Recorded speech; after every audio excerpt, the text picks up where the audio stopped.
that makes it even the more surprising that Jonthan is this bent out of shape that he didn't win and that he was that surprised that he lost at the end. I can't believe it. Can you? Survivor 50 in the hands of the fans just wrapped up last week. And did it end with a bang like the season was hyped up to be, or did it end in a whimper? Here to help me break it all down is my pal, Evan. Evan, how are you doing after that 3-hour Survivor 50 finale? I wish it wasn't 3 hours. That was probably number one. They could have squeezed it in two easily, but it was just as painful as we had kind of envisioned. 3 or 4 episodes behind the finale, we kind of saw this coming. It was not as painful as it could have been because we were prepared for it. But I can't say I'm happy. I can't say I'm happy with it. I think we could start there. I think my biggest gripe to start with the finale was that it was 3 hours long. I thought at first I was going to enjoy how they did the live reunion because I'm personally not a huge fan of the live reunions. I usually kind of skip that bit, but it ended up not being a good part of the show, and Jeff obviously ends up spoiling the show. What did you think about how they handled the live reunion? Well, they handled it like they haven't done it in a while. And that's Yeah. the reason why Jeff kind of screwed up big time, sending Rizzo over to the jury seat before it even happened on fire making. There were some good moments. I liked that they gave away the car. I like that they gave away the car, but did Aubrey deserve the car? Did she No, need she the did not car? deserve the car. She didn't deserve everything she got. No, but She did not need the car. Like, this is the season of in the hands of the fans. They had to have known we're giving away a car. We got this sponsorship deal. Let's put it in the hands of the fans because they're already going to vote for Cirie to be the fan favorite. So why can't we vote for like a second fan favorite to give the truck to? You know what I'm saying? I'm with you there. I'm with you there. I would have liked to see it handled that way rather than them just giving it to the winner at the end. But still, I mean, at the end of the day, I'm still glad that Survivor 50 had this much hype around it because, we have been talking about this season for years. I'm still okay with it. Survivor 50 needed its hype for the finale that we were given, I think, for a ending that seemed inevitable, starting with the beginning of this finale where we had what I think was the best challenge maybe in the history of Survivor, and Jonthan ends up winning, which ultimately sends Tiffany home at final five. It's interesting because they, had cut to Jonthan on that challenge throwing up over the side of the challenge. And I'm thinking, wow, like he can't even make it. So at that point, I thought Tiff was going to bring it home. Tiffany, man, she had a lot of win equity there heading into the finale. And I was pulling for Tiff there at the end because if Tiffany gets to the end with the two that Aubrey ends up getting to the end with, or if she gets to the end with Aubrey, man, I think she wins this game. Even in a scenario where Rizzo is part of the final three, I still kind of like her chances there. Once it was final five, she was all of a sudden target numero uno. I mean, we knew that she probably had to win back-to-back challenges at the end to be able to sit in the final three. I think you're 100% right. And then when we get to the final four and we got Samotion and Aubrey buys this competition in preparation that this might be the final four challenge, and she smokes it and she wins. I got to tell you, Evan, I had a gut feeling coming into this that she was going to win because just the a big problem I think from Christian Hubicki's elimination on was just the heavy-handed editing in Aubrey's favor. And I know I get it that you need to tell the story from the ultimate winner's perspective, but we haven't had this heavy-handed of a winner edit, I don't think, since D in season 46. They probably did a good job at hiding it a little bit until Cirie and Ozzy went home. I couldn't fully tell until that point, but then at that point I was sold. Especially looking back on it now, a couple of the edits, it would have definitely made sense. And you had been telling me that a couple times during our discussions about the season over the last 3 months. I do everything in my power to avoid spoilers. Come to find out, this was the most spoiled season maybe ever. Betting markets like Kalshi, 75% of the money was on Aubrey to win before the season even started, and nobody had even more than, I think, 5% to win the game. That makes it even the more surprising that Jonthan is this bent out of shape that he didn't win, and that he was that surprised that he lost at the end. I can't believe it.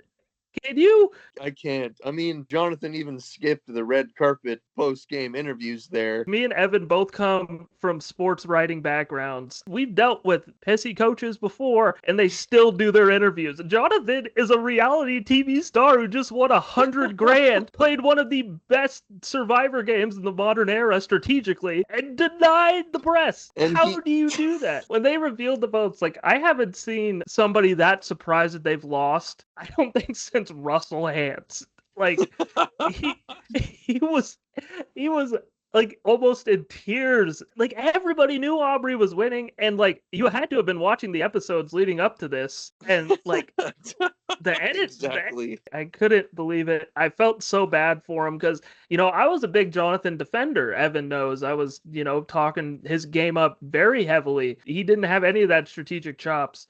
The first time that he played the game, he was the main strategic voice in this season. I mean, other than Cirie, obviously Cirie was the main strategic voice, but Jonthan was a close second, and he got blindsided a couple times.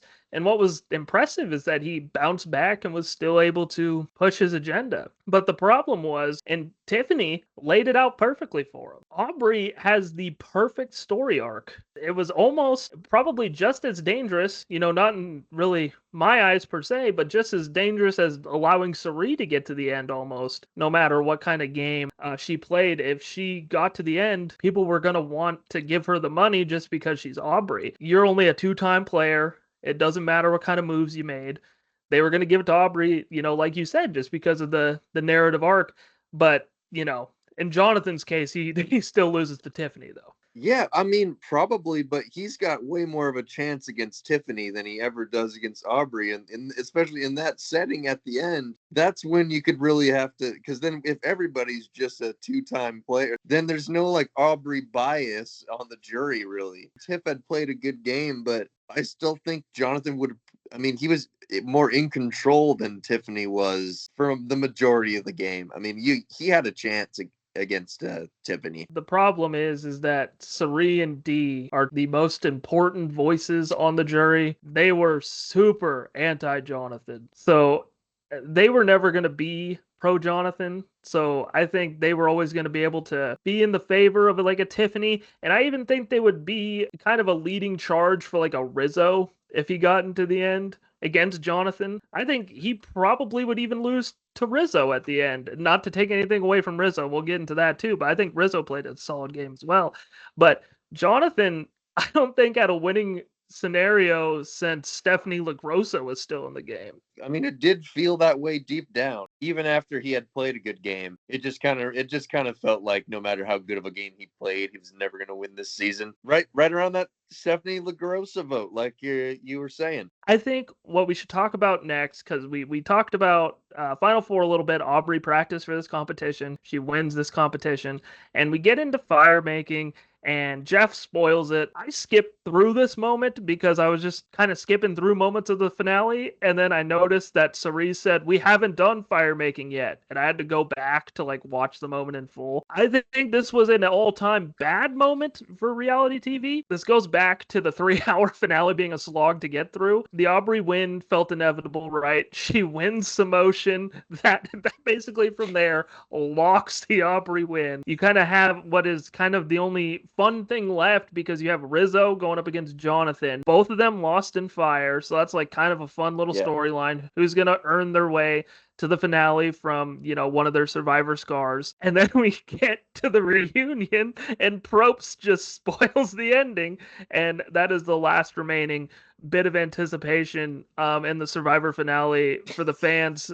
And we have to go through like an hour and a half, 2 hours of slog. That was the remaining question of the season there. And it was all downhill from there. But I will say, I think another piece of interesting meat to on the bone here was final tribal council, and how these players were going to handle themselves at final tribal council, even though the vote seemed like they were locked in and we knew where they were going to go. It was more interesting than a lot of the new era jury sit downs. At one point, I didn't even know who Emily was going to vote for because she was asking everybody questions. And not only were they asking good questions, but it brought a lot from an entertainment perspective, like Cirie just randomly casting shade onto Joe for seemingly no reason. Like I know she gave like maybe one or two confessionals where she said, it feels like we had to babysit Joe, but like I don't recall them ever having that much beef. And then she was just like, well, how come we had to babysit you all season long, Joe? And then it's like, wow, we really going at Joe. And Well, then and then well, Stephenie LaGrossa. I I remember. I mean, he had said after that, "Oh, I understand. I understand about the babysitting." So he knows exactly. Like he said it to the jury. He's like, "Oh, I understand where you're coming from about having to babysit me." So he doesn't deny it, bro. So No, no. And and Joe Joe is an anomaly, bro. Like, can we just talk about Joe for a second? Like, he on paper, not if you don't know anything about his game and you just know his stats, he's one of the best Survivor players to ever play the game. I mean, he's gotten to the end twice. He's only had one vote casted against him, and I'm sure, like, all told, probably has like 6 immunity wins. Like, he's a beast, but he's hard to deal with. And even though he's hard to deal with, like players complained about Joe maybe more than anybody. He still only had one vote cast against him. He still, didn't get voted out. He was a pariah most of the time, and people still would have to like run votes through him. And it's like Emily made that point that like no, and Emily was to your point, like Emily was defending his game more than Joe was defending his own game during Final Tribal Council. Uh, when the votes were getting run through Joe, just to not make him mad, they didn't even need to do that necessarily because it's not like Joe was gonna flip a vote. Like, he was kind of a lone wolf out there, so I don't really get the need to run everything by Joe, but they did it anyway. I don't get. I yeah, didn't get that. and then somehow he's getting credit for having that happen, like at Final Tribal. I'm like, it really wasn't much of anything the whole time. Well, and I think a big thing was that they're probably doing it as a form of jury management in case he did get voted out. So they're like, "Hey, we included you in all these votes, so you vote for me to win because I included you on all the Yeah, votes." You know what I'm saying? it's not a bad strategy. Stephenie LaGrossa and her questions at Final Tribal Yes. that wasn't even a question at all. She straight up was just glazing Jonthan for a solid whatever 2 minutes maybe, and didn't even get to a question. And Chrissy was Jonthan's biggest defender throughout the entire Final Tribal Council, and those were going to be votes no matter what. But I feel like that almost hurt Jonthan's final tribal performance because even though, um, like I said, people like Emily stepped up for Joe and was able to speak for Joe during final tribal council. And that was never going to garner Joe any votes, but it did kind of help people maybe see Joe's game in a different light. Stephenie and Chrissy glazing Jonthan is doing him a disservice because it's not allowing him to tell what game he played, and it's not allowing him to like own the moves that he did. Instead, Chrissy and Stephenie are talking over each other about how amazing he is, and he's not able to own his own game. Well, I mean, he would. I think he still had some chances to do that. He didn't make the greatest pitch I've ever seen, but he also did get his 2 cents in. I mean, it didn't really matter what he was going to say, anyway. We had a conversation before, and it was I think around maybe when Christian was voted out, where I told you I was like, I don't know how Jonthan does it, but he needs to get Joe on the jury because he needs another vote that's automatically locked somewhere because he just doesn't Yeah. have it. He just doesn't have it. It points to perhaps maybe a bigger issue with Survivor and reality TV as a whole. I think Aubrey deserved to win Survivor 50. But man, it's tough though. The floater game has won too many seasons of Survivor, too many seasons of Big Brother, and being an active game player, being good TV, being somebody that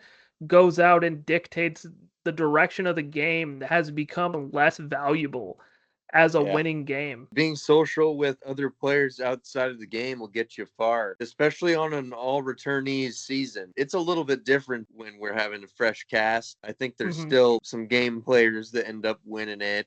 Like D is a good example of that. So I'm not too worried about it, Trebe, but it Mm-hmm. was a little annoying that there was just no way that a good game player like Jonthan was going to beat Aubrey in the end. I think Aubrey did all the right things in terms of earning the votes that she got. That's Because, true. her and Cirie were enemies at the end of the game, but Cirie had nothing but positive feelings for Aubrey when she walked out of the game. And that's a credit to her. Aubrey and D, I don't even think I think they only spent one day together on the island. And D hated Jonthan enough to give Aubrey the vote. I don't think that's one of the votes where I'm kind of like, that's out of spite. That's bitterness. I guess unless you're gonna just sit there and say Aubrey gave just the best final tribal performance of a lifetime that just moved D. I don't believe that. I think that That's was a not true. completely anti-Jonthan vote, 100%. And then Tiffany, you throw her in there. She hated Aubrey Yeah. and Jonthan. I think that was between who she disliked the most or the least. When she left, she had a particularly bad taste in her mouth for Jonthan because of what they said that they needed to get rid of her because the records for female immunities was 4. And she said, "Why don't we get rid of Joe? He has 3 immunities." And he said the record for women is 4. And that got Tiffany hot. I see what Jonthan's trying to say, but no matter what he was going to say there, it was going to come off as disingenuous and, a little bit sexist just because that's how they're going to view him automatically for being the kind of guy that he is. And that's a big thing with Jonthan, too, is a perception and how he looks, man. I hate to say it, but it's hard. Rob Cesarino said it to him in his exit interview. Is like, just people like to root for the underdog, and with him being how the big strong guy, he's going up against Aubrey, who has played 3 times, is an underdog. Isn't it just almost automatic? Yeah, it's automatic. It's automatic. That's just how it goes. All right, now that we recap the finale, we're going to talk about the season as a whole for a little bit and talk about the good and the bad. I know for most of that, we were kind of being a little bit critical of Survivor 50, but at the end of the day, me and Evan, we were watching and we were talking about it. We weren't just talking about it on the days that the episode aired, we were talking about it throughout the week, trying to dissect who the winner was going to be, looking through the edit, really trying to break things down. I would send Evan player rankings at the end of every single week to try to figure things out. So it did have us hooked, line, and sinker. So we are going to go over some good things from the season. It felt like a celebration of Survivor. It felt like a big deal. I loved how a lot of those OG players got to go really far in this game. We got to see a full game from a lot of our favorites, and that was, I think, the best part for me. There was a lot of callbacks to old seasons. I really enjoyed that. I mean, like right off the bat, when Coach and Ozzy had their rivalry, we got South Pacific callbacks, Evan's favorite season. Uh, and and you mentioned it, every longtime character that every time that their torch got snuffed, we kind of got a pretty epic send off for them, and Jeff kind of being like, "What does Survivor mean to you?" And they're like, "Oh man, this was just the best times of my life, and I wanted to do it for my kids. I did Yeah. it for myself at first, but now I do it for my kids." And I think what was fun was I accused you of being too podcasty multiple times this season, And what it came down to was the boot order. And Yes. that was our main gripe with one another this year was the boot order. But it was around episode 5 or 6 when I remember you saying, "Okay, I think the boot order is going to get really bad now." But then it was another 2, 3, 4 episodes, and my favorites are still alive, and I was hounding Trebe about this. I think that was by far the best thing that happened. But then it was like Evan's funeral every single But week after with that, it Coach was going it was it home, was. Ozzy going home, Christian going home. I think when Christian went home, that's when I was like, okay, the boot order it's over now. It's over on the Yeah. boot order. Well, Kyle getting eliminated basically changed the whole trajectory of Survivor 50. It would have been completely different. The Loyal and Integrity group probably would have made it so much further. Genevieve was an all-time screw. We'll talk about that a little bit later. But the boot order in the early days, those were my two kind of favorites coming in that I really wanted to see do well. And you know, really a thorn in my side when they didn't do well and Evan was dancing on my grave. And then you were also like a fan of Camilla a little bit. And that was about to be the crew, it seemed like, was Kyle, Genevieve, Camilla. Joe was also in there as well. Colby was working with them. I mean, that Yeah. could have been a really powerful group there if Kyle What had could not gone down. what could have been, and then our other favorite, Ozzy, basically single-handedly was the reason Aubrey Bracco is our winner of season 50. If he plays his idol, Aubrey goes home. It's a different, whole game if these things happen with our favorites. But we end up with Aubrey Bracco as the winner, who I'll talk for me personally. I think Evan has also been an outspoken disliker of Aubrey Bracco in the past. We got Aubrey Bracco fatigue for a long time. And even 10 years off, I was not a fan. She was moping right away, just like she always did. And then she had beef with my favorite, Genevieve.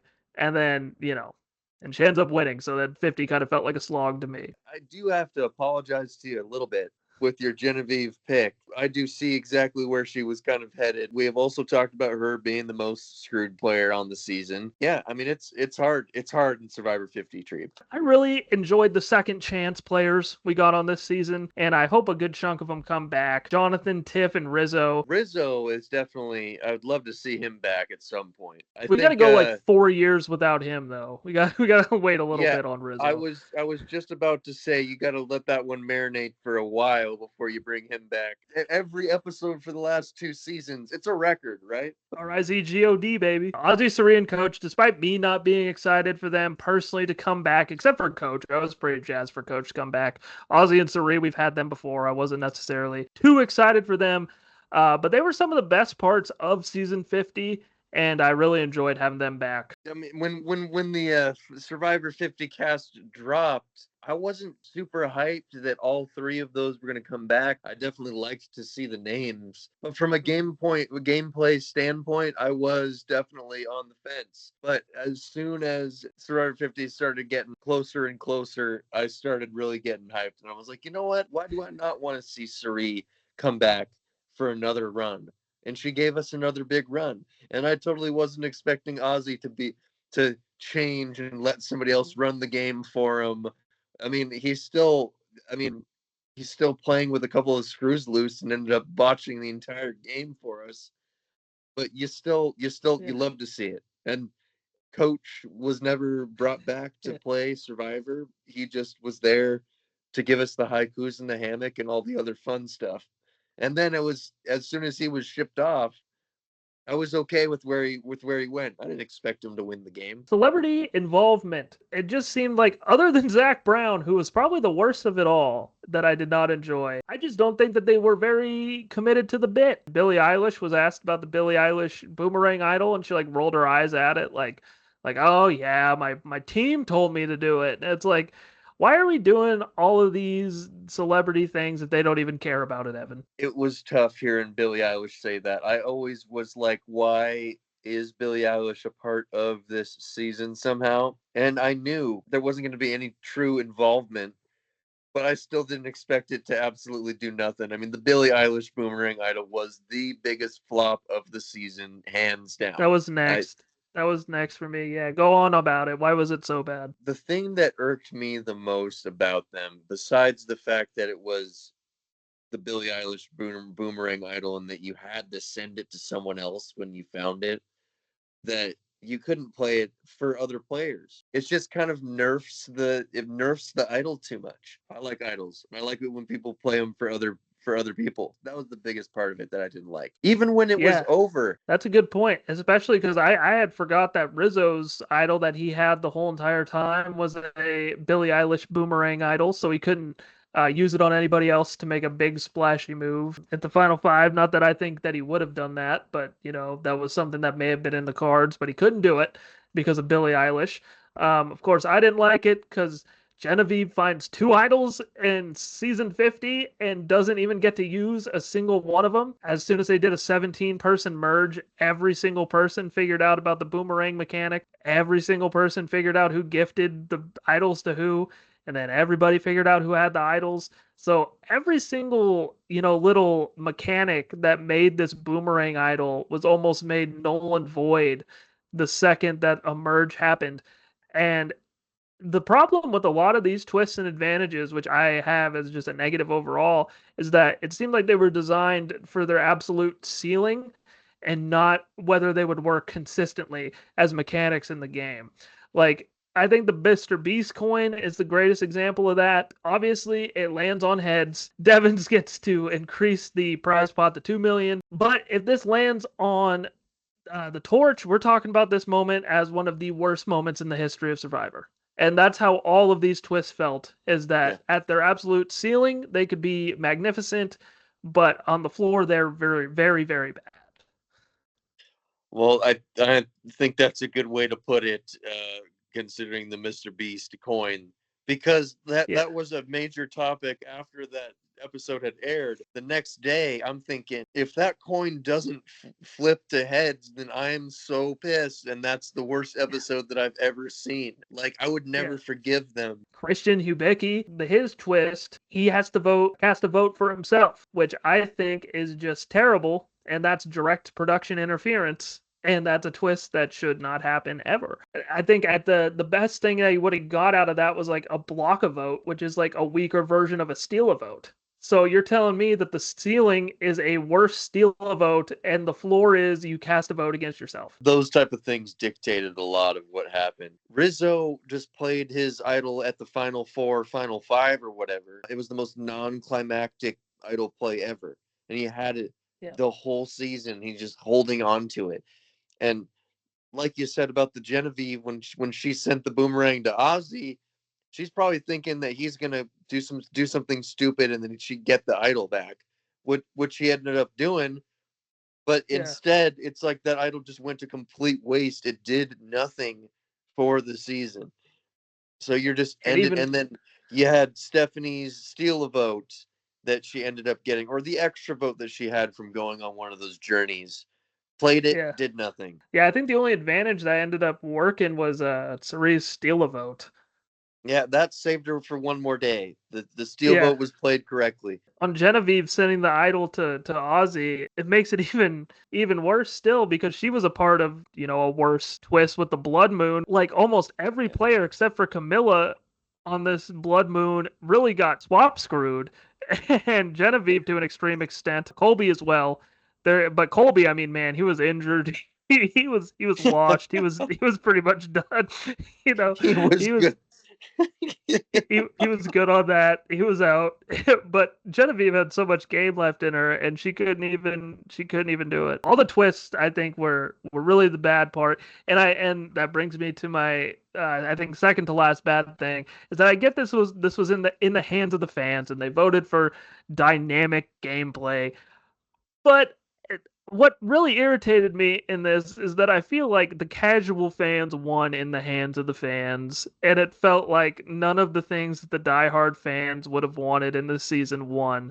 So it really felt like everything that they would have voted, everything that they voted for, I was against. So it didn't feel like it was in the hands of the fans.